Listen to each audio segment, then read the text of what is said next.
की ದೇಶದ ರೈತರಿಗೆ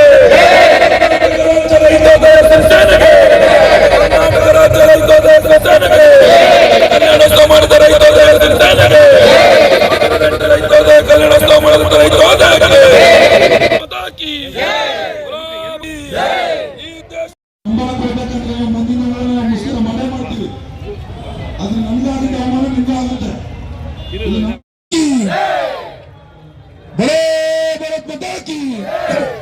ಕರ್ನಾಟಕ ರಾಜ್ಯ ರೈತೋದಯ ಸೇನೆಗೆ ರೈತರ ಮುಷ್ಕರಕ್ಕೆ ರೈತ ಹೋರಾಟಕ್ಕೆ ಅನ್ನದಾತರ ಗೆಲುವಿಗೆ ಅನ್ನದಾತರ ನೋವಿಗೆ ನಾವು ಹೋಗ್ಲೇ ಇಲ್ಲ ಸಪೋರ್ಟ್ ಮಾಡ್ಲೇ ಇಲ್ಲ ಅಂತ ಹೇಳಿ ನೀವು ಹಿಂಗೆ ಹೋರಾಟಗಾರರಿಗೆ ಹಿಂಗೆ ಬೆಂಬಲ ಕೊಡ್ಲಿಲ್ಲ ಅಂದ್ರೆ ಮುಂದೊಂದು ದಿನ ನಿಮ್ಮ ಮನೆಗಳನ್ನು ಕೊಡಿದ್ರೆ ಯಾರು ಹೋರಾಟಗಾರ ಬರಲ್ಲ ನಮ್ಮ ಜೊತೆಗೆ. ಇದು ನೆನಪಲ್ಲಿ ಹಿಡ್ಕೊಳ್ಳಿ, ದಯಮಾಡಿ ಅದನ್ನ ಭರವಸೆ ಇಟ್ಕೋಬೇಕಂದ್ರೆ ಒಬ್ಬ ಹೋರಾಟಗಾರ ಆ ಹೋರಾಟಕ್ಕೆ ಮತಾಕಿ ಎಲ್ಲರೂ ಮಾತಾಡ್ಸ್ರಿ. ದೂರ ದೂರ ಊರುಗಳಿಂದ ಬಂದಿದ್ದೀರಿ, ನಿಮ್ಮಗಳಿಗೆ ಸರ್ಕಾರ ಏನು ನೀಡಬೇಕಿತ್ತೋ, ನಿಮಗೆ ಏನು ಗೌರವ ಕೊಡಬೇಕಿತ್ತೋ ಅದು ನಮ್ಮ ರೈತರ ನೋವನ್ನು ಮನಗೊಂಡು ವಸತಿ ಇಲಾಖೆಯಿಂದ ಒಬ್ಬ ಕಾರ್ಯದರ್ಶಿಯನ್ನು ಕೂಡ ಕಳಿಸಿದ್ರು ನಮಗೆ.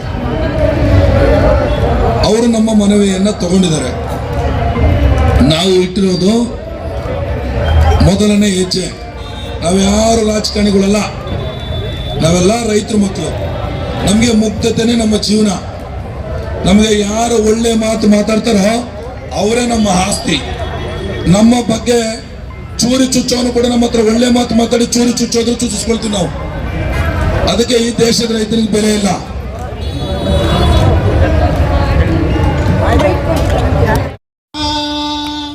ರೈತ ಮರಗಿದರೆ ತಪ್ಪುವುದಿಲ್ಲ, ಮಾಡಿದವಗ ಕರ್ಮ. ರೈತ ಮರಗಿದರೆ ತಪ್ಪುವುದಿಲ್ಲ. ಎಲ್ಲರಿಗೂ ನಮಸ್ಕಾರ. ಎಲ್ಲ ನಮ್ಮ ಮಾಧ್ಯಮ ಸ್ನೇಹಿತರು, ಇವತ್ತು ನಮ್ಮ ರೈತರು ಮುಷ್ಕರಕ್ಕೆ ನೀವೆಲ್ಲ ಬೆಂಬಲ ಕೊಟ್ಟಿದ್ದೀರಿ. ಮೊದಲನೇದಾಗಿ ನಮ್ಮ ದೇಶದ ಒಳಿತಿಗಾಗಿ ಮಾಧ್ಯಮ ಮತ್ತು ಯೋಧ ಮತ್ತು ಪೊಲೀಸ್ ಮತ್ತು ರೈತ ಯಾವಾಗಲೂ ಜೊತೆಗಿರಬೇಕು. ಹಾಗಾಗಿ ನಿಮ್ಮ ಸಹಕಾರ ಕೇಳಿದ್ದೀವಿ, ತಾವು ಬಂದಿದ್ದೀರಿ. ಇವತ್ತೇನಪ್ಪ ನಾವು ಪ್ರತಿಭಟನೆ ಮಾಡ್ತಾಯಿದ್ದೀವಿ ಅಂದರೆ, ನಿಮಗೆ ಗೊತ್ತಿರುವ ಹಾಗೆ ಕರ್ನಾಟಕದ ಒಳಗಡೆ ಮೊಟ್ಟ ಮೊದಲ ಬಾರಿಗೆ ಒಬ್ಬ ರೈತರ ಮಗ ನಾನು 1008 ಮದುವೆಯನ್ನು ಮಾಡಿದ್ದೀನಿ ಉಚಿತವಾಗಿ ಎಲ್ಲ ವರ್ಗದ ಜನರಿಗೆ. ನನ್ನ ನೋವು ಏನಂದರೆ, 1008 ಮದುವೆ ಮಾಡಿದಂಥ ನಮ್ಮನ್ನು ಸರ್ಕಾರ ಕರೀಲಿಲ್ಲ, ಯಾವ MLA ಕರೀಲಿಲ್ಲ, ಯಾರೂ ಕೂಡ ಕರೀಲಿಲ್ಲ. ನಮ್ಮ ನೋವು ಕೇಳಲೇ ಇಲ್ಲ. ರೈತರ ಮಕ್ಳಿಗೆ ಹೆಣ್ಣು ಸಿಗ್ತಾ ಇಲ್ಲ ಅನ್ನೋ ಒಂದು ಭರವಸೆಗೆ ರಾತ್ರಿ ನಾಳೆ ಒಂದಿನ ರೈತರ ಮಕ್ಳಿಗೆ ಹೆಣ್ಣು ಕೊಡಲಿ, ರೈತರ ಮಕ್ಕಳು ಗೋಳಾಡ್ತಿದ್ದಾರೆ ಅನ್ನೋ ಒಂದು ಭರವಸೆಗೆ ನಾನು ಇವತ್ತು 1008 ಮದುವೆ ಮಾಡಿದ್ದೇವಿನ ಬೇರೆ ಯಾವುದೇ ಲಾಭಕ್ಕಲ್ಲ, ಯಾವುದೇ ರಾಜಕೀಯ ಲಾಭಕ್ಕಲ್ಲ. ಆದರೆ ಒಬ್ಬ ಗಿಲ್ಲಿ ನಟ ನಮ್ಮ ಹಳ್ಳಿಯ ರೈತರ ಮಗ ಒಂದು ಬಿಗ್ ಬಾಸಲ್ಲಿ ಗೆದ್ದರೆ ಪ್ರತಿಯೊಬ್ಬ ಮಿನಿಸ್ಟ್ರಿಂದ ಹಿಡಿದು MLA ಇಂದ ಹೋಗಿ ಅವ್ನು ಕಾಲಳಿಗೆ ಬಿದ್ದವನು ಅವನೇ ಹೀರೋ ಥರ ಮಾಡಿದ್ರು. ನನಗೆ ಖುಷಿ, ತಪ್ಪೇನಿಲ್ಲ. ಯಾಕಂದರೆ ಒಬ್ಬ ಹಳ್ಳಿ ರೈತರ ಮಗ ತುಂಬ ಒಂದು ಕನ್ನಡ ಭಾಷೆಯಲ್ಲಿ ಒಳ್ಳೆ ನಟನೆಯನ್ನು ಮಾಡಿ ಕಡುಬಡತನದಿಂದ ಬಂದಷ್ಟು ಗೆದ್ದಿದ್ದಾನೆ, ಖುಷಿ ಆಗುತ್ತೆ. ನಾವು ಅದೇ ಥರ ಕಡುಬಡತನದಿಂದ ಬಂದು ರೈತರ ಮಕ್ಕಳು ದುಡ್ದಾಕ್ತೀವಲ್ಲ, ನಮಗೆ ಯಾಕೆ ಈ ಸರ್ಕಾರ ಅಗೌರವ ತೋರಿಸ್ತಾ ಇದೆ? ಜೊತೆಗೆ 18 ವರ್ಷದ ಒಳಗಡೆ ಹೆಣ್ಣುಮಕ್ಳು ಓಡೋಗ್ತಿದ್ದಾರೆ, ತಡೆಗಟ್ಟೋದು ಹೇಗೆ? ರೈತರ ಮಕ್ಕಳಿಗೆ ಹೆಣ್ಣು ಸಿಗ್ತಲ್ಲ, ಅವ್ರಿಗೆ ಹೆಣ್ಣು ಸಿಗೋದು ಹೇಗೆ? ರೈತ ಕುಗ್ಗುತ್ತಾ ಇದ್ದಾನೆ, ನೀರಿಲ್ಲ, ಕರೆಂಟ್ ಇಲ್ಲ, ಅವನು ಬೆಳೆದ ಬೆಳೆಗೆ ರೇಟ್ ಇಲ್ಲ, ಅವನು ಪ್ರತಿದಿನ ಹೋರಾಟ ಮಾಡ್ತಾನೆ ಇದ್ದಾನೆ. ಇದೆಲ್ಲ ಸರ್ಕಾರ ಯಾವ ಥರ ಮುಂದಿನ ದಿನಗಳಲ್ಲಿ ಇದು ಭರವಸೆಯನ್ನು ಕೊಡಬೇಕು ರೈತರಿಗೆ, ಈ ದೇಶದ ಜನಕ್ಕೆ ಅಂತ ಹೇಳಿದ್ರೆ, 18 ವರ್ಷದ ಒಳಗಡೆ ಯಾರು ಮೇಲ್ಪಟ್ಟು ಮದುವೆ ಆಗ್ತಾರೆ ಅವರಿಗೆ ಸರ್ಕಾರ 10 ಲಕ್ಷ ರೂಪಾಯಿ ಮನೆಯನ್ನು ಘೋಷಣೆ ಮಾಡಬೇಕು. ರೈತರ ಮಕ್ಕಳ ಮದುವೆ ಆಗಲಿ, ಬಡವ್ರ ಮಕ್ಕಳ ಮದುವೆ ಆಗಲಿ, ಯಾರೇ ಮದುವೆ ಆದರೂ 10 ಲಕ್ಷ ವೆಚ್ಚದಲ್ಲಿ ಮನೆಯನ್ನು ಕೊಡ್ತೀವಿ. 18 ವರ್ಷದ ಒಳಗಡೆ ಯಾರೋ ಮದುವೆ ಆಗಿಬಿಡ್ರಿ ಅಂತ ಒಂದು ಘೋಷಣೆ ಮಾಡಬೇಕು. ಎರಡನೇದು, ಎಲ್ಲ ಜನರಿಗೆ ವಿದ್ಯಾಭ್ಯಾಸವನ್ನು ಆರೋಗ್ಯ ಕೊಡೋದು ಫ್ರೀಯಾಗಿ ಕೊಡಬೇಕು, ಆರೋಗ್ಯ ಫ್ರೀಯಾಗಿ ಕೊಡಬೇಕು. ವಸತಿ 10 ಲಕ್ಷ ವೆಚ್ಚದಲ್ಲಿ ಎಲ್ಲ ವರ್ಗದವರಿಗೆ 10 ಲಕ್ಷ ವೆಚ್ಚದಲ್ಲಿ ಮನೆಯನ್ನು ಕಟ್ಟಿಸ್ಕೊಡ್ಬೇಕು. ಈಗ ಕೊಡ್ತಿರುವಂಥ ಮನೆಗಳು ನಮಗೆ ಸಾಲೋದಿಲ್ಲ. 10 ಲಕ್ಷ ವೆಚ್ಚದಲ್ಲಿ ಮನೆಯನ್ನು ಕೊಡಬೇಕು. ರೈತನಿಗೆ ಏನೇನು ಕೊಡಬೇಕು? ನೀರಾವರಿಯನ್ನು 224 ಕ್ಷೇತ್ರದಲ್ಲಿ ನೀರಾವರಿ ಕೊಡಬೇಕು. ವರ್ಷಕ್ಕೆ 3 ಬೆಳೆ ಬೆಳೆದ ಅವಕಾಶ ಕೊಡಬೇಕು. ಅಣೆಕಟ್ಟುಗಳು ಕಟ್ಟಬೇಕು. ರೈತರಿಗೆ 24 ಅವರ್ಸ್ ಕರೆಂಟ್ ಕೊಡಬೇಕು. ಆವತ್ತು ಯಾಕೆ ಸರ್ ರೈತ ಬೀದಿ ಕೊಡ್ತಾನೆ? 260 ಗ್ರಾಮ ಪಂಚಾಯತಿಗಳು, 600 ಗ್ರಾಮ ಪಂಚಾಯತಿ ಒಳಗಡೆ 6000 ಗ್ರಾಮ ಪಂಚಾಯತಿ ಒಳಗಡೆ ರೈತ ಕೇಂದ್ರವನ್ನು ತೆಗಿಬೇಕು. ಇವರು ರೈತ ಕೇಂದ್ರವನ್ನು ತೆಗೆದ್ರೆ ರೈತ ಬೆಳೆದ ಬೆಳೆಯನ್ನು ರೈತ ಕೇಂದ್ರ ಖರೀದಿ ಮಾಡಲಿ. ಒಬ್ಬ ರೈತ ಬೆಳೆಯೋದಲ್ದೇ ಅವನ ಬೆಳೆ ಮಾರ್ಕೆಟಿಗೆ ಬಂದರೆ ಕಾಲಲ್ಲಿ ಹಾಕಿ ಬಿಚ್ಚಿ ತುಳಿದು ಬಿಡ್ತೀರ. ಅವನು ಗೊಬ್ಬರ ಗೊಬ್ಬರ, ರಾಸಾಯನಿಕ, ಅದು ಆಳು, ಕಡ್ಡಿ, ಕುದುರೆ ಪ್ರತಿಯೊಂದು ಅವನು ಕಟ್ಟಿ ನೇಗಿಲೊಡೆದು ಎತ್ತುಗಳಿಗೆ ಮೇವು ಹಾಕಿ ಜನಗಳಿಗೆ ಮೇವು ಹಾಕಿ ಅವನೆಲ್ಲ ಬೆಳೆಯೋಷ್ಟರಲ್ಲಿ ಅವನು ಭೂಮಿ ಬರಡಾಗೋದು ಬದಲು ಅವನೇ ಬರಡಾಗ್ಬಿಡ್ತಾನೆ. ಅದಕ್ಕೆ ನಾನು ಸರ್ಕಾರಕ್ಕೆ ಮನವಿಯನ್ನು ಮಾಡಿದ್ದೇನೆ, ಮುಂದಿನ ದಿನಗಳಲ್ಲಿ ನೀವು ಕರ್ನಾಟಕವನ್ನು ಸುಭದ್ರ ಕರ್ನಾಟಕ, ಸುಭಿದ್ರ ಕರ್ನಾಟಕ, ಸಾಮಾಜಿಕ ನ್ಯಾಯವನ್ನು ಕೊಡುವಂಥ ಕರ್ನಾಟಕ ಮಾಡಬೇಕೇ ವಿನಃ ನಮ್ಮನ್ನು ಭಿಕ್ಷುಕ ರಾಜ ಮಾಡಬೇಡಿ ಅಂತೇಳಿ ನಾನು ರೈತ ಸಂಘಟನೆಯ ಸಂಸ್ಥಾಪಕ ರಾಜ್ಯಾಧ್ಯಕ್ಷ ನಾನು 1008 ಮದುವೆ ಮಾಡೋದು ಡಿಸೆಂಬರ್ 7ನೇ ತಾರೀಕು ಮದುವೆ ಮಾಡಿದ್ದೀನಿ. ಅವತ್ತು ಎಲ್ಲ ಮಿನಿಸ್ಟರ್ಗಳಿಗೆ, ಎಲ್ಲ MLAಗಳಿಗೆ, ಮುಖ್ಯಮಂತ್ರಿಗೆ 4 ಬಾರಿ ನಾನು ಮನವಿಯನ್ನು ಕೊಡ್ತೀನಿ. ಸರ್, ಈ ಮದುವೆಗೆ ಬನ್ನಿ, ನೀವು 1008 ಮದುವೆ ಮಾಡ್ತಾಯಿದ್ದೀವಿ. ಯಾರೂ ಕೂಡ ಬರಲಿಲ್ಲ ಸರ್. ಹಾಗಾಗಿ ಇವತ್ತು ಮನವಿ ಇಟ್ಟಿದ್ದೀವಿ ಅಷ್ಟೇ. ಇವತ್ತೇನು ಈ ಮದುವೆ ಮಾಡಿರೋದು ಎಲ್ಲ ಜಾತಿ ವರ್ಗದವರಿಗೆ ಮಾಡಿದ್ದೀವಿ. ಕುಂಟರಿಗೆ, ಕುರುಡರಿಗೆ, ಅಂಗವಿಕಲರಿಗೆ ಎಲ್ಲರಿಗೂ ಮದುವೆ ಮಾಡಿದ್ದೀವಿ. ದಯಮಾಡಿ ನಿಮ್ಮ ಕೈ ಮುಗಿತೀನಿ, ಈ ಕುಟುಂಬಗಳಿಗೆ 10 ಲಕ್ಷ ರೂಪಾಯಿ ಮನೆಯನ್ನು ಘೋಷಣೆ ಮಾಡಿ ಮುಂದಿನ ದಿನಗಳಲ್ಲಿ ರೈತರ ಮಕ್ಕಳು ಯಾರು ಮದುವೆ ಆಗ್ತಾರೆ ಅವರಿಗೆ 10 ಲಕ್ಷ ರೂಪಾಯಿ ಮನೆ ಕೊಟ್ಟೇ ಕೊಡ್ತೀವಿ ಅಂತೇಳಿ ಹೇಳಿದ್ರೆ ರೈತರ ಮಕ್ಕಳಿಗೆ ಹೆಣ್ಣು ಸಿಗುತ್ತೆ. ನಮ್ಮ ಕಾನ್ಸೆಪ್ಟ್ ಇಷ್ಟೇ, ರೈತರ ಮಕ್ಕಳಿಗೆ ಹೆಣ್ಣು ಸಿಗಬೇಕು, ರೈತ ಈ ದೇಶದ ರಾಜನಾಗಿ ಮೇರಿಬೇಕು ಅಂತ ಅಷ್ಟೇ ಸರ್.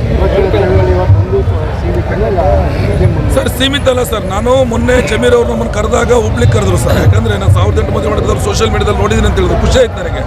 ಜಮೀರಣ್ಣ ತುಂಬ ಖುಷಿಯಿಂದ ಹೇಳಿದ್ರೆ ಒಳ್ಳೆ ಮದುವೆ ಮಾಡಿದಪ್ಪ, ನಾನೇ ಮಿಸ್ ಮಾಡ್ಕೊಂಡೆ ಅಂತೇಳಿ. ಆದರೆ ನಿಜವಾಗಲೂ ಹುಬ್ಳಿಗೆ ಅವ್ರು ಕರೆದಿದ್ರು, ನಾವು ಒಂದು 6-7 ಸಾವಿರ ಜನ ಹೋಗಿದ್ವಿ. ಆದರೆ ಜಮೀರಣ್ಣ ತುಂಬ ಖುಷಿಯಿಂದ ಹೇಳಿದ್ರು, ಆಯ್ತಪ್ಪ ನಾವು ತೊಗೊಳ್ತೀವಿ ಅಂತ ಹೇಳಿದ್ರು. ಪಾಪ ಬಿಸಿ ಇದ್ರೆ ಬಿಸಿಲಿ ತೊಗೊಳಕ್ಕಲ್ಲ, ಇಲ್ಲಿ ತೊಗೊಳ್ತೀವಿ ಅಂತ ಹೇಳಿದ್ರು. ಇಲ್ಲೂ ಬಂದಿಲ್ಲ, ಅವ್ರು ಬರಬೇಕು, ಈಗ ಬರಬೇಕು ಅಂತ ಕಾಯ್ತಾ ಇದ್ವಿ. ದಯಮಾಡಿ ಅವ್ರು ಬಂದು ತೊಗೊಂಡ್ರೆ ನಮಗಂತೂ ಖುಷಿನೇ ಸರ್. ಅವ್ರು ಬರಬೇಕು ಅನ್ನೋದು ನಮ್ಮ ಆಗ್ರಹ. ಅವ್ರು ಬರಲಿಲ್ಲ ಅಂದರೆ ನಾವು ಮುಸ್ಕರ ಬಿಡೋದಿಲ್ಲ ಸರ್. ನಮ್ಮ ಬೇಡಿಕೆ CM ಅವರಿಗೆ ನಾವು ಬೇಡಿಕೆ, ರೈತರಿಗೆ 224 ಕ್ಷೇತ್ರದಲ್ಲಿ ಅಣೆಕಟ್ಟುಗಳ ನಿರ್ಮಾಣ ಮಾಡಬೇಕು. ಪ್ರತಿ ವರ್ಷಕ್ಕೆ 3 ಬೆಳೆ ಬೆಳೆಯಲು ಅವಕಾಶ ಮಾಡಿಕೊಡ್ಬೇಕು. ಇಂಥ ಜಿಲ್ಲೆ ಒಳಗಡೆ ಇಂಥದ್ದೇ ಬೆಳೆ ಬೆಳಿಬೇಕು ಅಂತ ಆದೇಶ ಮಾಡಬೇಕು. 6800 ಗ್ರಾಮ ಪಂಚಾಯತಿ ಒಳಗಡೆ 6800 ಗ್ರಾಮ ಪಂಚಾಯತಿ ಒಳಗಡೆ ರೈತ ಕೇಂದ್ರವನ್ನು ತೆಗಿಬೇಕು. ರೈತ ಬೆಳೆದಿದ್ದ ಬೆಳೆಯನ್ನು ಸರ್ಕಾರವೇ ಖರೀದಿ ಮಾಡಬೇಕು. ಆಮೇಲೆ ರೈತ ದಳ್ಳಾಳಿ ಕೊಡ್ಕೋಬೇಕು. ವಿದ್ಯಾಭ್ಯಾಸ ಸಮಾನತೆ ಕೊಡಬೇಕು. ವಿದ್ಯಾಭ್ಯಾಸ ಅಂದ್ರೆ ಹೆಂಗೆ? ನಿಮ್ಮ ಪ್ರೈವೇಟ್ ಸ್ಕೂಲಲ್ಲಿ ಏನು ವಿದ್ಯಾಭ್ಯಾಸ ಏನಿದೆ ಗೌರ್ಮೆಂಟ್ ಸ್ಕೂಲಲ್ಲಿ ಕೊಡಬೇಕು. ಪಾಪ ಅಧಿಕಾರಿಗಳು ಕೂಡ, ಅಧಿಕಾರಿ ವರ್ಗದವ್ರಿಗೆ 50,000 ಸಂಬಳ ಬಂದರೆ ರೈತನಿಗೆ ಸಂಬಳ ಬರೋದಿಲ್ಲ. ರೈತಂದು ಕಷ್ಟನೇ, ಅಧಿಕಾರಿದವ್ರದ್ದು ಕಷ್ಟನೇ. ಇವರೆಲ್ಲ ಪ್ರೈವೇಟ್ ಸ್ಕೂಲಿಗೆ ಸೇರಿಸ್ಬಿಟ್ರೆ ನಮ್ಮ ರೈತರ ಪರಿಸ್ಥಿತಿ ಏನು ಸರ್? ನಮ್ಮ ಮಕ್ಕಳು ವಿದ್ಯಾಭ್ಯಾಸ ಕಲಿಯೋದು ಹೊತ್ತು ನಮ್ಮ ಮಕ್ಕಳು RI ಆಗೋದು ಯಾವಾಗ, ವಿಲೇಜ್ ಅಕೌಂಟೆಂಟ್ ಆಗೋದು, ತಹಸೀಲ್ದಾರ್ ಆಗೋದು ಯಾವಾಗ, DC ಆಗೋದು ಯಾವಾಗ ನಮ್ಮ ರೈತರ ಮಕ್ಕಳು? ಅದಕ್ಕೆ ಸರ್, ಅದ್ರ ಜೊತೆಗೆ ಎಲ್ಲರಿಗೂ 10 ಲಕ್ಷ ರೂಪಾಯಿ ಸಮಾನತೆ ಮನೆ ಕೊಡಬೇಕು ಸರ್. ಮನೆ ಕೊಡ್ಬೇಕು 10 ಲಕ್ಷ ರೂಪಾಯಿದು. ಆಮೇಲೆ ಜೊತೆಗೆ ವಿದ್ಯಾಭ್ಯಾಸ, ಆರೋಗ್ಯ ಎಲ್ಲದೂ ಕೊಡಬೇಕು ಸರ್. ನನ್ನ ಹೆಸರು ಚಂದ್ರಶೇಖರ್ ಅಂತೇಳಿ, ಕರ್ನಾಟಕ ರಾಜ್ಯ ರೈತೋದ ಹೆಸರು ಸೇನೆ 1008 ರೈತ ಕಲ್ಯಾಣ ಮಾಡಿದಂಥ ಚಂದ್ರಶೇಖರ್ BT ನನ್ನ ಹೆಸರು ಸರ್. ಚಿಕ್ಕಮಗಳೂರಿಂದ ಬಂದಿದ್ದೀವಿ. 31 ಜಿಲ್ಲೆಯಿಂದ ನಮ್ಮ ಸಂಘಟನೆಗೆ ನಮ್ಮ ಹೋರಾಟಗಾರರು ಬಂದಿದ್ದಾರೆ ಸರ್. ವಧುವರರು ಬಂದಿದ್ದಾರೆ ನೋಡಿ ಸರ್. ಅಲ್ಲಿ ಎಲ್ಲ ವಧುವರಿಗೆ ಬಂದಿದ್ದಾರಲ್ಲ ಹೋರಾಟಗಾರರೆಲ್ಲ, ಮದುವೆ ಆಗಿರುವಂಥ ಬಡ ಕುಟುಂಬದವ್ರು ಬಂದಿದ್ದಾರೆ ಸರ್. ನಮಸ್ಕಾರ, ಥ್ಯಾಂಕ್ ಯು. ಜಾಕಿರ್ ಹುಸೇನ್, ರೈತರ ಸಂಘದ ಉಪಾಧ್ಯಕ್ಷ, ಇಷ್ಟೇ ರಾಜ್ಯ ಉಪಾಧ್ಯಕ್ಷನು. ಇಲ್ಲ 1008 ಮದುವೆ ಮಾಡಿದ್ರು. ಡಿಸೆಂಬರ್ 7ನೇ ತಾರೀಕಿಗೆ 1008 ಮದುವೆ ಮಾಡಿದ್ದೀವಿ. ಅದು ಪಾಸ್ ಆಗೈತೆ. ಬಡವರು, ಎಲ್ಲ ಬಡವರು, ಭಾಳ ಬಡವರು ಇರೋದು, ಎಲ್ಲ ಜಾತಿಯರು, ಎಲ್ಲ ಬಡವರು, ಎಲ್ಲ ಹೆಣ್ಣಿಗೆ, ರೈತರಿಗೆ ಹೆಣ್ಣು ಕೊಡೋದು ಭಾಳ ಇಲ್ಲಿ ನಮ್ಮ ಇದ್ರಾಗೆ. ರೈತರು ಅಂದರೆ ಹೆಣ್ಣು ಕೊಡಲ್ಲ, ಸಮಸ್ಯೆ ಭಾಳ ಐತೆ. ಅದರಿಂದ ನಾನು ಸರ್ಕಾರಕ್ಕೆ ಏನು ಹೇಳ್ತೀನಿ ಅಂದರೆ, ನೀವು ಒಂದು 10 ಲಕ್ಷ ರೂಪಾಯಿ ಮನೆ ಕಟ್ಟಿಸ್ಕೊಟ್ರೆ ನಿಮ್ಮದು ಸರ್ಕಾರ ಪರ್ಮನೆಂಟ್ ಇರ್ತದೆ. 1008 ಜನಕ್ಕೆ ನೀವು ಸರ್ಕಾರದವರು ನೇರವಾಗಿ ಬಂದು ನಾವು ಕಟ್ಟಿಸ್ಕೊಡ್ತೀವಿ ಅಂತ ಹೇಳಿದರೆ ನಿಮಗೂ ಒಳ್ಳೇದಾಗ್ತದೆ. 2 ಲಕ್ಷ ಮನೆ ಕೊಟ್ಟಿದ್ದೀವಿ, 3 ಲಕ್ಷ ಮನೆ ಕೊಟ್ಟಿದ್ದೀವಿ ಅಂತ ಹೇಳ್ತೀರಾ. ಇದು ಅವೆಲ್ಲ ನನಗೆ ಅವೆಲ್ಲ ಬೇಡ. 2,000 ಮನೆ ಕೊಟ್ಟಿದ್ದೀರಾ ನೀವು ಮೊನ್ನೆ. ಜಮೀರ್ ಅಹಮದ್ ಸಾಹೇಬ್ರೆ, ನೀವು 2,000 ಮನೆ ಕೊಟ್ಟಿದ್ದೀರಾ. ಆಮೇಲೆ ಆಶ್ವಾಸನೆ ಕೊಟ್ಟಿದ್ರೆ 2 ಲಕ್ಷ ಕೊಡ್ತೀವಿ ಅಂತೇಳಿ. ಇದು ರೈತರಿಗೆ ಕೊಡ್ರಿ. ರೈತರು ಬಡವ್ರಿ ರೀ, ಅವ್ರಿಗೆ ಹೆಣ್ಣು ಕೊಡಲ್ಲ. ಅವ್ರಿಗೆ ಹೆಣ್ಣಿಗೆ ಬೆಲೆನೇ ಕೊಡ್ತಾ ಇಲ್ಲ. ಯಾಕಂದರೆ ನೀವು ಮನೆ ಕಟ್ಟಿಸ್ಕೊಟ್ರೆ ನಿಮಗೂ ವ್ಯಾಲ್ಯೂ ಬರ್ತತೆ, ನಿಮಗೂ ಸರ್ಕಾರ ಚೆನ್ನಾಗಿರ್ತದೆ. ಈ ಸಂದರ್ಭದಲ್ಲಿ ಹೇಳಿದ್ದೀನಿ. ಭಾಳ ಜನ ಬರಬೇಕಿತ್ತು. ಇನ್ನು ಸ್ವಲ್ಪ ದಿನ ಬಿಟ್ಟು ಭಾಳ ಉಗ್ರ ಹೋರಾಟ ಮಾಡ್ತೀವಿ. ರೈತರಿಗೆ ಅಲ್ಲಿ ಹೆಣ್ಣು ಕೊಡಕ್ಕೆ ಮುಂದೆ ಆಗ್ತಾ ಇಲ್ಲ. ಹೆಣ್ಣು ಅಂದರೆ ರೈತರಿಗೆ ಅಂದರೆ ಎಣ್ಣೆ ಕೊಡಲ್ಲ ರೈತರಿಗೆ ಎಲ್ಲ. ಆದರೆ ಅದ್ರಾಗೆ 1800 ಮದುವೆ ಮಾಡಿದ್ವಿ. 1800 ಮದುವೆ ಮಾಡಿದ್ವಿ. ರೈತರು ಸಮಸ್ಯೆ ಅದೇ, ಹೆಣ್ಣು ಕೊಡಲ್ಲ ರೈತರಿಗೆ ಅಂದ್ರೆ ಹೆಣ್ಣು ಕೊಡಲ್ಲ. ಇಲ್ಲಿ ಪದೇ ಪದೇ ಸಮಸ್ಯೆ ಬರ್ತಿರೋದೇ ತಾಳ್ಮೆ. ರೈತನ ತಾಳ್ಮೆ. ತುಂಬಾ ಪರಿಚಯ ಆತ್ಮೀಯರಿದ್ದಾರೆ. ಜಮೀರ್ ಅಹಮದ್ ಸರ್ ಪರಿಚಯ ಐತೆ ಸರ್. ಮೊನ್ನೆ ಕರೆಸಿದ್ರು. ನಾವು 4,000 ಜನ ತಗೊಂಡೋಗಿದ್ವಿ ರೈತರಿಗೆ. 4,000 ಹುಬ್ಳಿಯಾಗೆ ದೊಡ್ಡ ಫಂಕ್ಷನ್ ಆಯ್ತು. ಸಿದ್ದರಾಮಯ್ಯ ಸಾಹೇಬರು ಬಂದಿದ್ರು, ಎಲ್ಲ ಬಂದು 4,000 ಜನ ನಾವು ರ್ಯಾಲಿ ನಮ್ಮ ರಾಜ್ಯಾಧ್ಯಕ್ಷರು ಚಂದ್ರಶೇಖರ್ ನಾವೆಲ್ಲ ನೇತೃತ್ವದಲ್ಲಿ 4,000 ಜನಕ್ಕೆ ಕರ್ಕೊಂಡು ಹೋಗಿದ್ವಿ. ಅಲ್ಲಿ ಆಶ್ವಾಸನೆ ಹೇಳಿದ್ದಾರೆ ಕೊಡ್ತೀನಿ ಅಂತ. ಅದಕ್ಕೆ ನಾವು ಇಲ್ಲಿ ಫ್ರೀಡಂ ಪಾರ್ಕ್ನಾಗೆ ಒಂದು ಇಷ್ಟೇ ಇಟ್ಕೊಂಡಿದೀವಿ. ಇದು 4,000 ಜನ ಕರ್ಕೊಂಡೋಗಿ ಫ್ರೀಡಂ ಪಾರ್ಕಿಗೆ ಬರೀ 100 ಜನ 200 ಜನ ಕರ್ಕೊಂಡು ಹೋಗ್ತೀವಿ. ಇಲ್ಲಿ ಬಹಳ ದೂರ ಸರ್. ಅಲ್ಲಿ ಏನಾಗ್ಬಿಡ್ತು ಅಂದ್ರೆ ದೊಡ್ಡ ನೀವು ಅಲ್ಲಿ ಹೋಗಿದ್ದು 4,000 ಜನ ಅವ್ರಿಗೆ ಬೆಂಬಲ ಕೊಡೋಕೋಸ್ಕರ ಹೋಗಿತ್ತು. ಅದೇ ಒಂದು ನೀವು ಚಳವಳಿ ಮಾಡ್ತೀವಿ. ಇಲ್ಲ ಸರ್, ಬೆಂಬಲ ಕೊಡಕ್ಕಲ್ಲ. ಅಲ್ಲಿ ಸಿದ್ದರಾಮಯ್ಯ ಮತ್ತೆ ಟೀಮ್ ಎಲ್ಲ ಬರ್ತೀನಿ ಅಂತ ಹೇಳಿದಕ್ಕೆ ಇವರು ಒಪ್ಪಿದ್ರು. ನಮ್ಮ ರೈತರು ಏನೋ ಸಿದ್ದರಾಮಯ್ಯ ಬರ್ತಾರೆ, ಆಮೇಲೆ ಜಮೀರ್ ಅಹಮದ್ ಬರ್ತಾರೆ, ಆಮೇಲೆ ಎಲ್ಲಾ ಮುಖಂಡರು ಬರ್ತಾರೆ ಅಂತ ಹೇಳಿ ಅಲ್ಲಿ ಮನೇನೂ ಇತ್ತು. ಮನೇನು ಮಾಡಕ್ಕೆ 1,000 ಮನೇನು ಒಂದು ಶಾಂಪಲ್ ಆಗಿ ತೋರ್ಸಕ್ಕಿತ್ತಲ್ಲ, ಅದರಿಂದ ಅಲ್ಲಿ ಬಂದಿದ್ರು. ಇಲ್ಲಿ ಏನು ಇಲ್ಲಲ್ಲ. 4,000 ಜನ ಇದೇ ಫ್ರೀಡಂ ಪಾರ್ಕ್ ಬಂದಿದ್ರೆ ಇಷ್ಟೊತ್ತಿಗೆ ಬರೋರಲ್ಲ, ಬರ್ತಿದ್ರು. ಅದು ಅವ್ರಿಗೆ ಏನಾಗ್ಬಿಟ್ಟಂದ್ರೆ ಅಲ್ಲಿ ಮನೆ ಕಟ್ಟೋದು ಅಲ್ಲೇ ಕೊಟ್ಬಿಡ್ತಾರ ಬಡವರು. ರೈತರಿಗೆ ಬಡವ್ರು ರೈತರು ಅವರು ಹೆಂಗ್ ಮುದ್ದ ಬೈತು ಅವ್ರಿಗೇನು ಗೊತ್ತಾಗಲ್ಲ. ಅಲ್ಲಿ ಮನೆ ಕೊಟ್ಬಿಡ್ತಾರ ಅನ್ನಂಗೆ ಅವ್ರು ನಂಬ್ಕೊಂಡ್ ಬಂದ್ಬಿಟ್ರು. ಎಲ್ಲಿ ಹುಬ್ಳಿಗೆ ಅಲ್ಲಿ ಮನೆ ಕೊಟ್ಬಿಡ್ತೀವಿ ಅಂತ ಅವ್ರು ಆಶ್ವಾಸನೆ ಕೊಟ್ಬಿಟ್ರು. ಅದರಿಂದ ಇಲ್ಲಿ ಏನಾಗ್ಬಿಡ್ತಂದ್ರೆ ನಾವು ಇಲ್ಲಿ ಪಾಪ ಬಿಸ್ಲಾಗೆ ಏನೂ ಇಲ್ಲ. ಅವರು ಬಸ್ಸಿಗೆ ಚಾರ್ಜ್ಗೆ ಹಾಕೊಂಡು ಎಲ್ಲ ಇದು ಮಾಡ್ಕೊಂಡು ಊಟ ನಮ್ದೆ ಎಲ್ಲ ಅವ್ರದೇ ಎಲ್ಲ ಮಾಡ್ಕೊಂಡ್ ಬರ್ಬೇಕಂದ್ರೆ ಬಹಳ ಕಷ್ಟ. ಮುಂದಿನ ದಿನಗಳಲ್ಲಿ ಒಳ್ಳೆ ಒಂದು 5,000 10,000 ಜನ ಸೇರಿಸ್ತೀವಿ. ಇವಾಗ ಇಷ್ಟು ನಮ್ ಪಾಠ ಆಗೈತೆ. ಒಂದು 500-600 ಜನ ಆಗಿದವಲ್ಲ. ಮುಂದಿನ ದಿನ ನಾವು 5,000 ಹೆಚ್ಚಿನ ಸಂಖ್ಯೆಯಲ್ಲಿ ಒಳ್ಳೆ ಒಂದು ಪ್ರತಿಭಟನೆ ಮಾಡ್ತೀವಿ. ನಮಸ್ಕಾರ. ಇವತ್ತಿನ ಕಾರಣ ಬಂದು ರೈತರ ಮಕ್ಕಳಿಗೆ ಮನೆ ಕೊಡಿಸ್ಬೇಕು ಅಂತ ನಮ್ದೆಲ್ಲ ಉದ್ದೇಶ. ರೈತರ ಮಕ್ಕಳಿಗೆ ಸಿಗದೇ ಇರೋ ಕಾರಣಕ್ಕೋಸ್ಕರನೇ ನಾವು ಸುತ್ತಮುತ್ತ ಓಡಾಡಿ ಹೆಣ್ಣು ಮಕ್ಕಳಿಗೆ ಹೆಣ್ಣು ಗಂಡು ಎಲ್ಲ ರೈತರ ಮಕ್ಕಳಿಗೋಸ್ಕರ ಹೆಣ್ಣು ಗಂಡು ಮಾಡ್ಲಿ. ಹೆಣ್ಣು ಗಂಡು ನೋಡ್ಕೊಂಡಿರೋದಕ್ಕೆ ಬಡವ್ರ ಮಕ್ಕಳಿಗೆ ಅಂತಾನೆ ಮದುವೆ ಮಾಡಿದ್ವು. ತಾಳಿ, ಸುತ್ತಕಲ್ಲುಂಗ್ರ, ಬಾಂಡೆ ಸಾಮಾನು, ಪಾತ್ರೆ 5-10 ಲಕ್ಷದ್ದು ಮನೆ ಕೊಡಿಸ್ತೀವಿ ಅಂತ ನಾವು ಮನವಿ ಇಟ್ಟಿದ್ವು. ಆದರೆ ಅವ್ರ ಕಡೆಯಿಂದ ನಮಗೆ ಯಾವುದೂ ರೆಸ್ಪಾನ್ಸ್ ಸಿಗ್ತಾ ಇಲ್ಲ. ಹುಬ್ಳಿಗೆ ಕರೆಸಿದ್ರು, 6,000-7,000 ಜನ ಕರೆಸಿದ್ವು. ಅಲ್ಲಿ ನಮಗೆ ರೆಸ್ಪಾನ್ಸ್ ಮಾಡದೇ ಇರೋ ಕಾರಣಕ್ಕೋಸ್ಕರ ಇವತ್ತು ನಮ್ಮ ರೈತರ ಮಕ್ಕಳು ನಮಗೆ ಬೆಲೆ ಕೊಡ್ಲಿಲ್ಲ, ಇಲ್ಲೇನು ಕೊಡ್ತಾರೆ ಅಂತ ತುಂಬಾ ಜನ ಬರಲಿಲ್ಲ. ತುಂಬಾ ಜನಕ್ಕೆ ನೋವಾಗಿದೆ. ಆ ನೋವಿಗೆ ನಮಗೆ ಅದಕ್ಕೆ ಪ್ರತಿಫಲ ಸಿಗ್ಬೇಕು ಅಂದ್ರೆ ಇವತ್ತು ಬಂದಿರೋರಿಗೆ 1,008 ಬಡವ್ರ ಮಕ್ಕಳಿಗೆ ಮನೆ ನಿರ್ಮಾಣ ಮಾಡಲೇಬೇಕು ಅಂತ ಮನವಿ ಇಡ್ತಾ ಇದೀವಿ ನಾವು.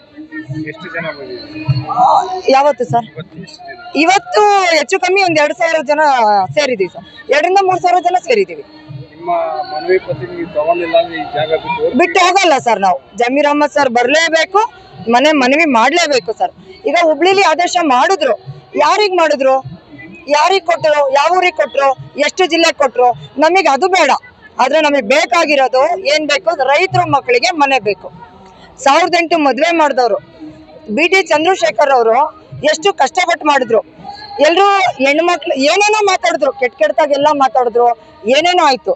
ಆದ್ರೆ ಹೆಣ್ಮಕ್ಳು ಎಲ್ಲೂ ಕೂಡ ನಾವು ಕೂಗ್ಲಿಲ್ಲ. ಇವ್ರೆಲ್ಲರೂ ಕೂಡ ನಮ್ ಜೊತೆಲಿ ನಿಂತ್ರು. ಹೆಣ್ಮಕ್ಳು ಏನ್ ಕೆಲಸ ಮಾಡಕ್ ಆಗ್ಲಿಲ್ಲ, ನಾವ್ ಆ ಕೆಲಸ ಮಾಡಿದೀವಿ. ನಾವು ಮನವಿ ಇಡ್ತಿರೋದಿಷ್ಟೇ, ನಮಗೆ ಬಸ್ ಚಾರ್ಜ್ ಫ್ರೀ ಬೇಡ, 2,000 ಕೊಡ್ತಿರೋದ್ ಬೇಡ. ಯಾಕೆ ಅಂದ್ರೆ 2,000 ಎಷ್ಟು ಕೇವಲವಾಗಿ ಮಾತಾಡ್ತಾರೆ. 10 ಲಕ್ಷ ಕೇಳ್ತಿಲ್ಲ ಸರ್, 10 ಲಕ್ಷದ ವೆಚ್ಚದ ಮನೆ ಕೇಳ್ತಾ ಇದೀವಿ. ಹೌದು. ಇಲ್ಲ ಸರ್, ಅವರಿಗೂ ಕೂಡ ಎಲ್ರಿಗೂ ಸರ್, ಜೋಡಿಗಳಿಗೂ ಕೇಳ್ತಾ ಇದೀವಿ, ಮುಂದೆ ಬರೋಂತ ಬಡವ್ರ ಮಕ್ಳಿಗೂ ಕೇಳ್ತಾ ಇದೀವಿ ನಾವು. ಹೌದು ಸರ್, ಖಂಡಿತ ಸರ್. ಎಲ್ಲ ರೈತರ ಮಕ್ಕಳಿಗೆ ಎಲ್ರಿಗೋಸ್ಕರನು ನಾವು ಕೇಳ್ತಾ ಇದೀವಿ. ಜಾತಿ ಸರ್, ಚಿಕ್ಕಮಗಳೂರು ಜಿಲ್ಲೆ ತರೀಕೆರೆ ತಾಲೂಕು ಸರ್. ರೈತೋದಯ ಸಂಘದಲ್ಲಿ ಸಂಘಟನೆ ಕಾರ್ಯ ಅಧ್ಯಕ್ಷರಾಗಿ ವರ್ಕ್ ಮಾಡ್ತೀವಿ ಸರ್.